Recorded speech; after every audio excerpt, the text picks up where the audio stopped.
बदायूं उत्तर प्रदेश से। ये हमारे महान कवि कबीरदास की दोहों का पार्ट 2 है। आप मेरे चैनल पर नए हों तो मेरी वीडियो को ज़्यादा से ज़्यादा शेयर और मेरे चैनल को सब्सक्राइब करना बिल्कुल ही ना भूलें। हम इसी प्रकार की टी सीरीज चला रहे हैं और आगे भी लाते रहेंगे।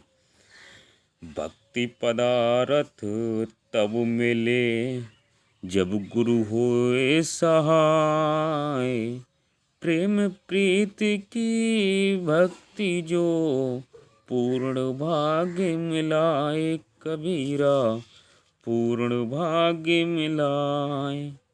ईश्वर की भक्ति तभी मिल पाती है जब गुरु की कृपा होती है, और गुरु की अनुकंपा के बिना भक्ति को प्राप्त करना बिल्कुल ही असंभव है।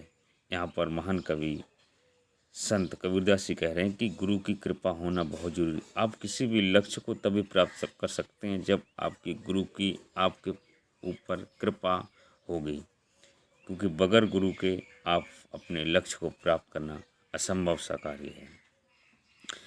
तिमिर गया रवि देखते, कुमत गई गुरु ज्ञान, सुमति गई अति लोभते, भक्ति गई अभिमान कबीरा, भक्ति गई अभिमान। यहाँ पर कबीरदास जी कहते हैं सूर्य को देखते ही अंधकार गायब हो जाता है और गुरु ज्ञान से दुर्बुद्धि चली जाती है। कबीर कहते हैं कि अति लोभ से सद्बुद्धि चली जाती है और अभिमान से भक्ति का नाश हो जाता है। इसलिए हमें ये काम नहीं करना चाहिए। भाव बिना नहीं भक्त जग, भक्ति बिना नहीं भाव, भक्ति भाव एक रूप है, दो एक स्वभाव कबीरा, दो एक स्वभाव। बिना भाव के संसार में किसी को भी भक्ति नहीं मिलती। भक्ति के बिना मन में भाव नहीं उपजता। भक्ति और भाव दोनों एक दूसरे के पूरक हैं, दोनों का ही स्वभाव एक जैसा है। यहाँ पर कबीरदास जी कहना चाहते हैं कि हमें परमात्मा का भजन करना चाहिए, तभी हमें भक्ति प्राप्त होगी। भक्ति यानी भाव प्राप्त होगा तभी, बिन भक्ति के हमें भाव प्राप्त नहीं हो पाए।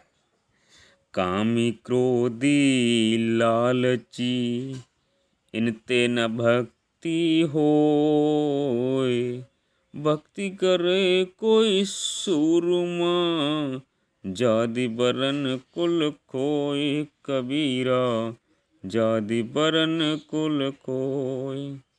कबीरदास जी कहते हैं कामी यानी जो काम वासना में लिप्त हो, क्रोधी जिसे गुस्सा आता हो, लालची जो किसी धन के प्रति लालच करता हो, प्रवृत्ति के व्यक्ति से भक्ति नहीं हो सकती होती।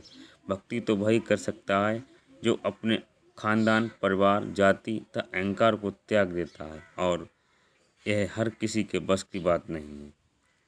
इसलिए हमें अगर भक्ति करनी है, अगर परमात्मा का भजन करना है, तो हमें काम, क्रोध और लालच को त्यागना ही पड़ेगा, तब हम भक्ति कर पाएंगे।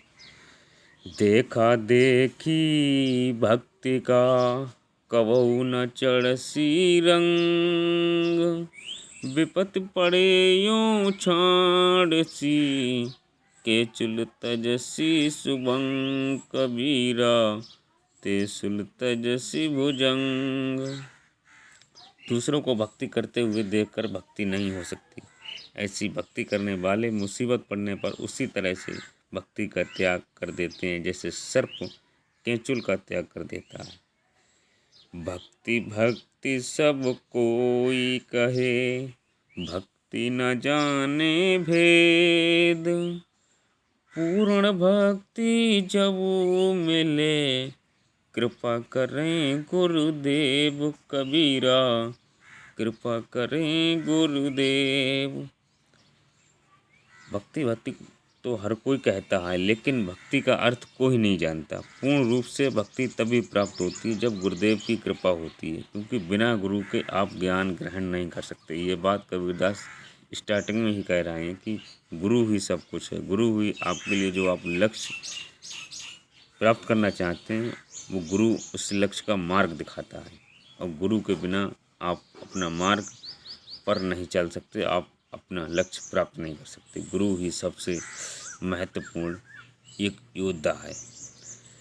कबीर सा संसार की झूठी माया मोह, जे घर जीता बधा बुना, ते घर तेता दो कबीरा, ते घर तेता दो। ये सांसारिक मोह माया जब सब झूठ है, जिस घर में जितनी ही दौलत और सुख सुविधा है वहाँ पर उतना ही दुख है। यहाँ पर कबीरदास जी कहते हैं कि सुख सुविधा से कभी भी आपके लिए शांति की प्राप्ति नहीं हो सकती है। आपके लिए शांति तभी प्राप्त होगी जब आप इन सब से दूर होंगे। कबीर माया मोहिनी जैसी मीठी खंड, सदगुरु की कृपा भई नातर करती भंड, कबीरा नातर करती भंग। माया बहुत ही मोहिनी है और वह भी मीठी खांड की तरह मोहिनी है। जो इसमें उलझ गया वह जल्दी बाहर नहीं आ पाता। वह तो सदगुरु की कृपा हुई कि हम माया के मोह पास में नहीं बंधे। कबीरदास जी कहते हैं कि माया में फंसकर इंसान भाई भाई का कत्ल कर देता है, बाप बेटा बाप का कत्ल कर देता है। कबीरदास जी कहते हैं हम तो बहुत अच्छे रहे कि इस माया से हम दूर रहें, इस माया में हम नहीं फंसे, इसलिए हम भक्ति कर पा रहे हैं। माया छाया एक सी बिरला जाने कोय, भक्ता के पीछे फिरे सन्मुख भांजे सोए, कबीरा सन्मुख भांजे सोए। माया और छाया दोनों एक समान है। इस बात से कम लोग ही वाकिफ़ हैं। ये दोनों ही भक्तजनों के पीछे पीछे, कंजूसों के आगे आगे भागती फिरती हैं। इन्हें कोई छू तक भी नहीं सकता।